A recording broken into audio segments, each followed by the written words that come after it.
Hello everyone, welcome to my channel. In this video, we are going to solve 3 minus 3 times 3 minus 3. Many people think that the answer is 0, but it's not.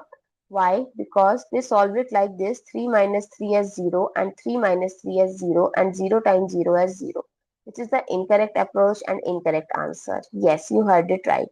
So it's 3 minus 3 times 3 minus 3. So when you have multiple operations like subtraction, multiplication, then again subtraction is given, then you have to follow Bodmas or Pamda's rule. As per this rule, first you have to solve the bracket, then off, then division and multiplication both have same priority. Similarly, addition and subtraction have same priority, but you have to solve it from left to right. Always remember.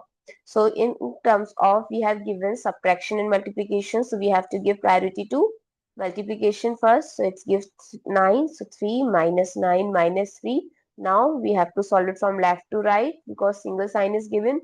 Now 3 minus 9 is minus 6 minus 3, that is minus 9. So what is the correct answer? Minus 9. Now 0. I hope it's clear and you find it useful. So don't forget to share your feedback through like, share, comment and subscribe to my channel. Thanks for watching. See you in the next video.